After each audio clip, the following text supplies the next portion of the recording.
Hello my dear friends, ಇವತ್ತಿನ ದಿವಸ ನಾನು ಬದನೆಕಾಯಿ ಮತ್ತು ಹಸಿ ಟೊಮೊಟೊಕಾಯಿ ಚಟ್ನಿಯ ಬಗ್ಗೆ ಇವತ್ತಿನ ದಿವಸ ಈ ವಿಡಿಯೋ ಮೂಲಕ ನಿಮಗೆ ತಿಳಿಸ್ಕೊಡ್ತೇನೆ.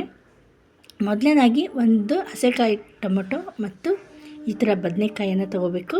ನಿಮ್ಗೆ ಎಷ್ಟು ಬೇಕೋ ಅಷ್ಟು ತೊಗೋರಿ, ಅದರ ಒಂದು ಕ್ವಾಂಟಿಟಿ ಮೇಲೆ ತೊಗೋರಿ. ನಾನು ಇಲ್ಲಿ 2 ಬದನೆಕಾಯಿ 1 ಟೊಮೊಟೊ ಹೆಚ್ಕೊಂಡಿದ್ದೀನಿ ಮತ್ತು ರುಚಿಗೆ ತಕ್ಕಷ್ಟು 2 ಮೆಣಸಿನಕಾಯಿ, ಇದು ದೊಡ್ಡದಿತ್ತು ಅದನ್ನ ಚಿಕ್ಕದಾಗಿ ಮಾಡ್ಕೊಂಡಿದ್ದೀನಿ. ಮತ್ತು ರುಚಿಗೆ ಒಂದೇ ಒಂದು ಸಣ್ಣದು ಈರುಳ್ಳಿ ತೊಗೊಂಡು ಹೆಚ್ಕೊಂಡಿನಿ. ಈ ಥರ ಇಲ್ಲಿ ಕಟ್ ಮಾಡಿದ್ದೀನಿ ನಾನು. ನೀವು ಕೂಡ ಈ ಥರ ಒಂದು ಈರುಳ್ಳಿ ತೊಗೊಂಡು ಕಟ್ ಮಾಡ್ಕೊಳ್ಳಿ. ನೆಕ್ಸ್ಟ್ ಇದಕ್ಕೆ ಸ್ವಲ್ಪ ರುಚಿಗೆ ಹುಣಸೆ, ಸ್ವಲ್ಪ ಬೆಳ್ಳುಳ್ಳಿ, ನೆಕ್ಸ್ಟು ಶೇಂಗಾ ಕಾಳು, ರುಚಿಗೆ ತಕ್ಕಷ್ಟು ಒಂದು 4 ಕಾಳು ಕಡಲೆ, ಸ್ವಲ್ಪ ಶುಂಠಿ, ಈ ಥರ ಎಲ್ಲ ಒಂದು ಕರಿಬೇವಿಲ್ಲಂದ್ರೆ ಪುದೀನ ಅಥವಾ ಕೊತ್ತಂಬರಿ ಇದ್ದರೂ ನನ್ನಲ್ಲಿ ಈಗ ಕೊತ್ತಂಬರಿ ಇದ್ದಿದ್ದಿಲ್ಲ, ಅದಕ್ಕೆ ನಾನು ಕರಿಬೇವು ಯೂಸ್ ಮಾಡ್ತಾಯಿದ್ದೀನಿ. ನೆಕ್ಸ್ಟು ಸ್ವಲ್ಪ ಜೀರಿಗೆ, ಸ್ವಲ್ಪ ರುಚಿಗೆ ತಕ್ಕಷ್ಟು ಉಪ್ಪು, ನೆಕ್ಸ್ಟು ನಮ್ಮ ಉತ್ತರ ಕರ್ನಾಟಕದಲ್ಲಿ ಬಳಸುವಂಥ ಒಂದು ಗುರಳ್ ಪುಡಿ.